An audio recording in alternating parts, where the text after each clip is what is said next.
Assalamualaikum warahmatullahi wabarakatuh. Shalom, Om Swastiastu, Namo Buddhaya, dan salam kebajikan. Halo semuanya, perkenalkan nama saya Regal Kerampun Mangiwa dengan NIM 24109 11110026.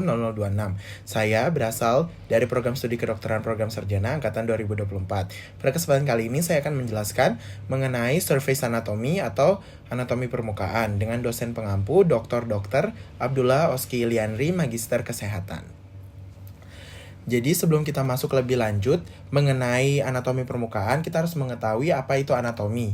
Jadi anatomi sendiri merupakan salah satu cabang ilmu pengetahuan yang mempelajari tentang struktur tubuh makhluk hidup, mulai dari posisinya, bagian-bagiannya, hingga hubungan antar satu sama lainnya. Kemudian, tubuh manusia dalam anatomi itu dibagi oleh 3 plane. Yang pertama adalah sagittal plane. Nah, sagittal plane itu yang ini. Jadi sagittal plane itu membagi tubuh manusia menjadi 2, bagian kiri dan bagian kanan. Bagian kiri disebut dengan sinistra atau sinister, dan bagian kanan disebut dengan dextra ataupun dexter. Kemudian ada coronal plane. Coronal plane ini membagi tubuh manusia menjadi 2 juga, menjadi bagian depan dan bagian belakang. Bagian depan disebut dengan anterior, sedangkan bagian belakang disebut dengan posterior. Kemudian ada transverse plane. Nah, transverse plane atau transversal plane ini, yang ini adalah yang ini. Nah, itu membagi tubuh manusia menjadi 2, yaitu bagian atas dan bagian bawah. Bagian atas disebut dengan superior dan bagian bawah disebut dengan inferior. Kemudian ada beberapa istilah lagi yang perlu kita pelajari untuk dapat lebih memahami mengenai anatomi ini sendiri sebelum kita masuk ke dalam anatomi permukaan. Jadi, yang pertama yaitu adalah kranial atau superior dan juga caudal atau inferior. Kranial itu tuh ini, dapat kita lihat di sini. Jadi dia ke arah kepala, sedangkan kalau caudal atau inferior dia ke arah sakrum atau ke arah bawah. Nah, kemudian ada anterior atau ventral, dia ke arah depan atau abdomen. Kemudian posterior atau dorsal, dia ke arah punggung. Kemudian lateral, itu dia menjauhi garis tengah. Jadi di sini ada garis tengah. Ya, kemudian dia menjauhi, ini lateral. Kemudian ada medial. Nah, medial ini malah dia mendekati garis tengah. Jadi lateral dan medial itu saling terbalik. Jadi kalau lateral dia menjauhi garis tengah, kalau dia medial dia menuju garis tengah. Kemudian itu ada intermedial, dia terletak di antara. Kemudian itu ada sentral. Sentral itu dia menuju ke arah pusat tubuh. Kemudian itu kalau perifer dia menuju ke permukaan tubuh. Kemudian kalau profundus dia letaknya di dalam. Kemudian itu tuh superficial atau superficialis itu letaknya superficial. Kemudian eksternal atau externus itu letaknya eksternal. Kemudian internal atau internus itu letaknya internal. Kemudian itu adalah apikal. Apikal itu menuju ke ujung ataupun dia bersifat ujung. Kemudian kalau basal dia menuju ke basis. Kemudian dexter dan sinister. Dexter itu seperti yang sudah saya jelaskan juga tadi adalah kanan, sedangkan kalau sinister itu kiri. Jadi di bagian sini itu merupakan dexter. Kemudian kalau di bagian sini ini merupakan bagian sinister. Kemudian ada proximal, dia itu menuju ke arah torso, dan juga ada distal, dia menuju ke arah ujung tungkai. Dapat kita lihat di sini ya.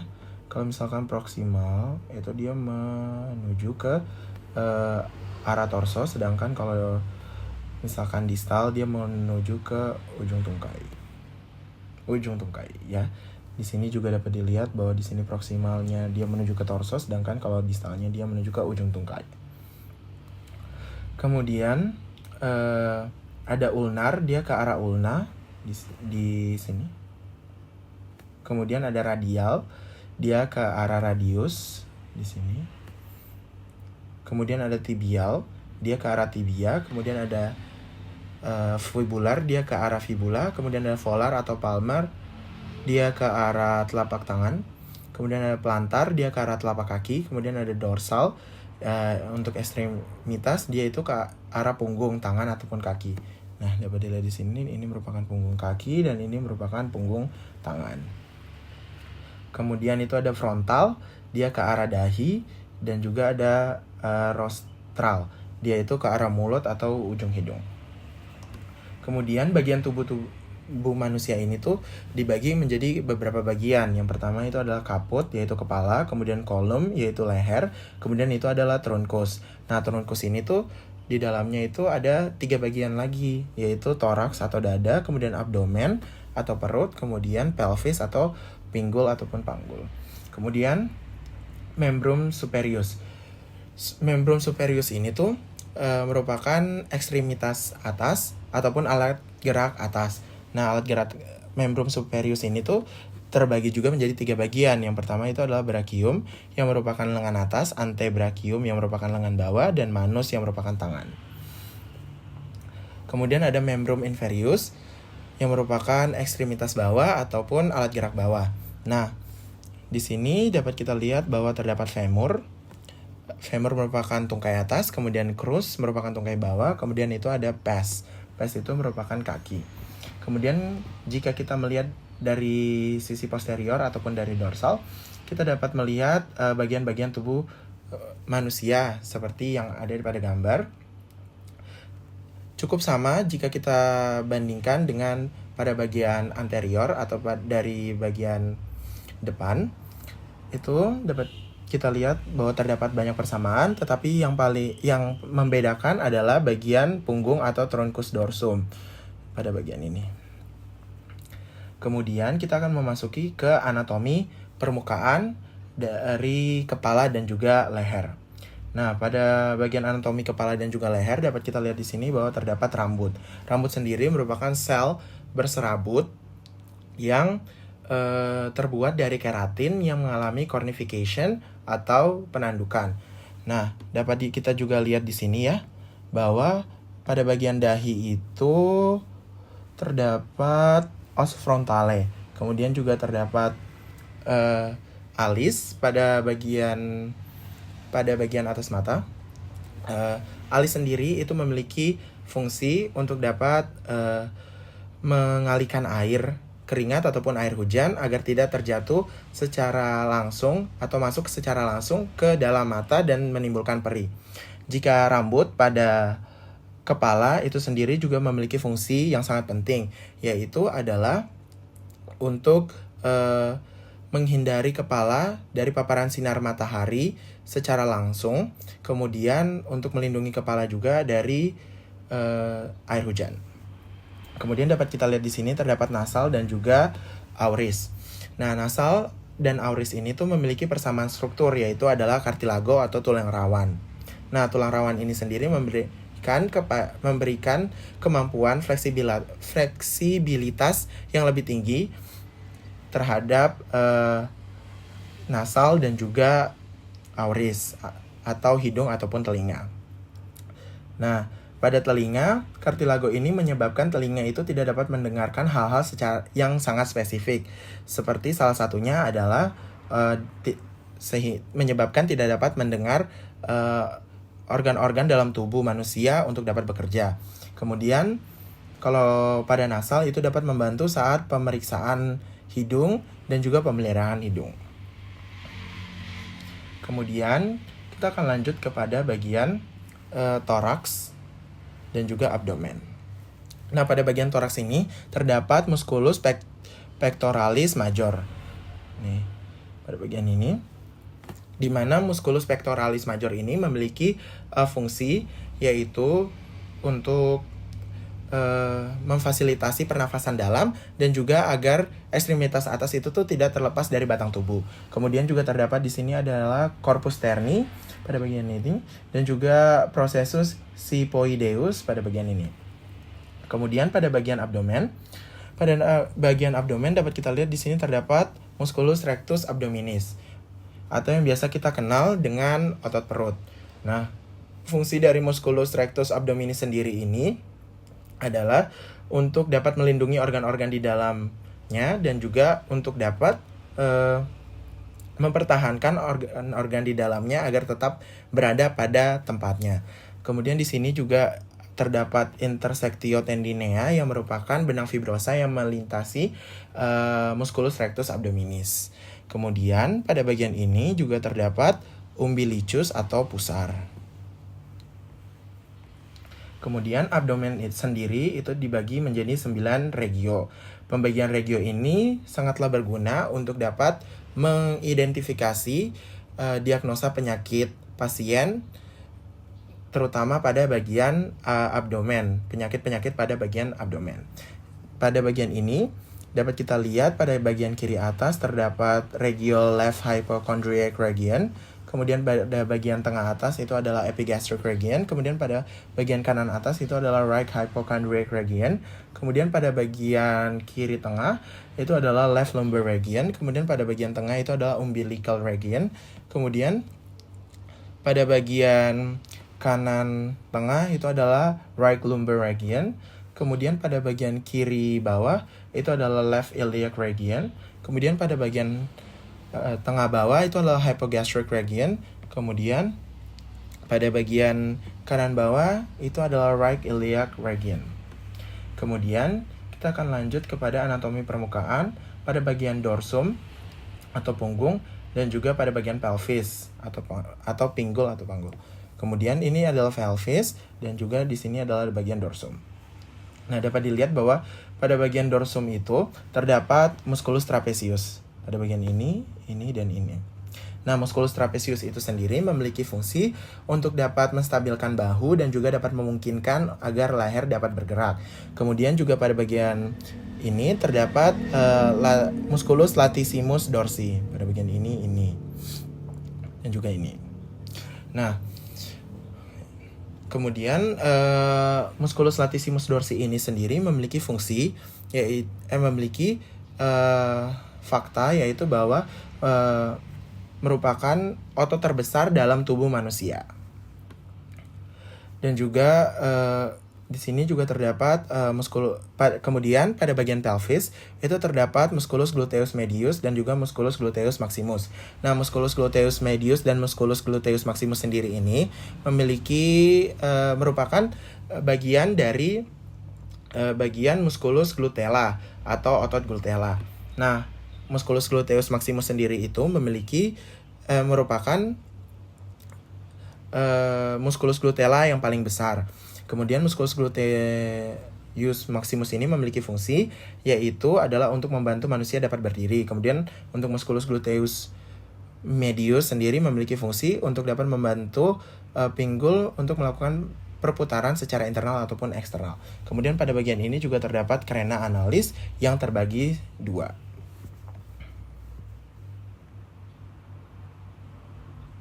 Kemudian dapat kita lihat di sini bahwa perbandingan antara pelvis dari perempuan dan laki-laki itu sangat berbeda. Di mana pada perempuan pelvisnya itu lebih besar, sedangkan pada laki-laki pelvisnya itu cenderung lebih kecil. Nah, hal ini terjadi karena pada perempuan sendiri itu tuh untuk perempuan itu dapat memfasilitasi perempuan untuk melahirkan nantinya sehingga kepala janin dapat keluar dengan baik. Begitu. Kemudian pada bagian ekstremitas atas atau alat gerak atas dapat kita lihat di sini terdapat clavikula atau tulang clavikula. Kemudian di sini terdapat musculus biceps brachii. Nah, musculus biceps brachii ini sendiri merupakan otot untuk dapat merentangkan siku. Sedangkan di sini juga terdapat musculus triceps brachii yang berfungsi untuk dapat meluruskan lengan. Kemudian di sini dapat kita lihat terdapat fossa cubitalis yang merupakan lekukan pada siku. Kemudian pada bagian ekstremitas bawah dapat kita lihat di sini bahwa terdapat musculus rectus femoris pada bagian tungkai atas atau bagian femur. Nah, tugasnya atau fungsinya dari musculus rectus femoris ini adalah untuk membantu mengelastiskan sendi pada bagian tungkai atas. Kemudian itu terdapat patella. Patella sendiri ini merupakan tempurung dari lutut, tulang tempurung dari lutut. Kemudian di sini terdapat musculus tibialis anterior.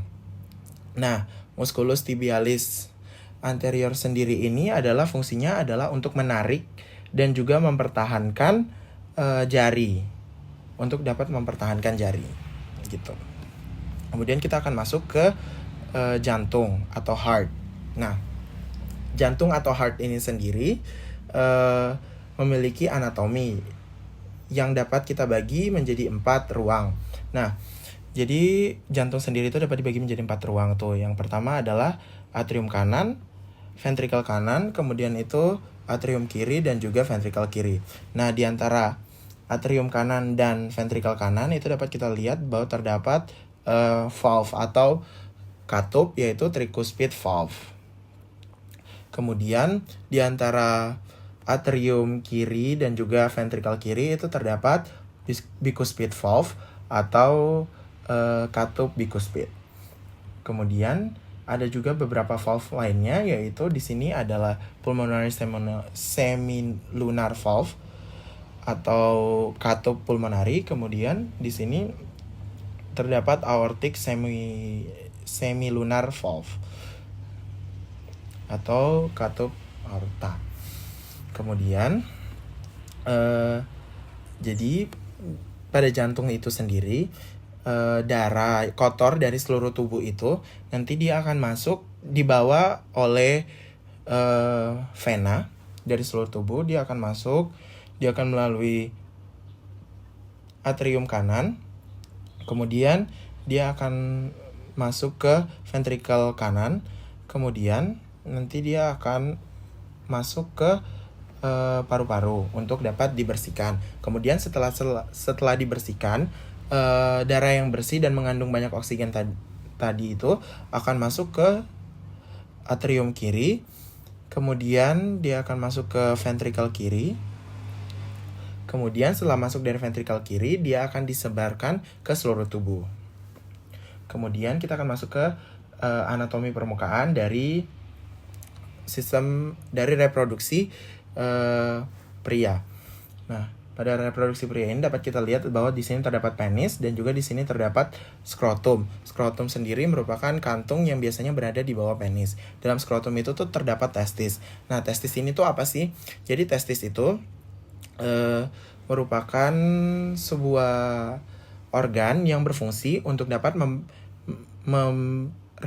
memproduksi sperma untuk dapat keperluan reproduksi nantinya.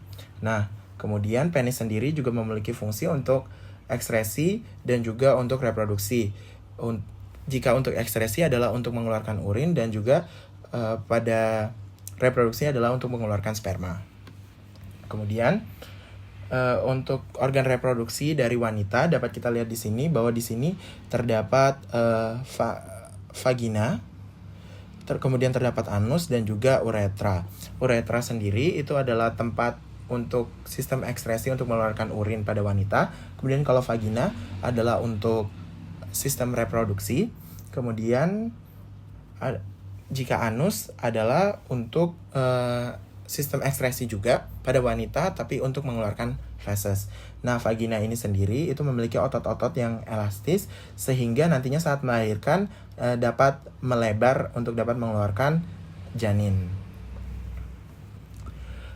Mungkin itu saja yang dapat saya sampaikan. Saya mohon maaf jika ada salah kata ataupun perbuatan selama saya melaksanakan video ini ataupun melakukan presentasi ini, ataupun menjelaskan ini. Semoga videonya dapat bermanfaat kepada kita semua dan dapat menjadi bahan pembelajaran bagi kita semua. Terima kasih semuanya.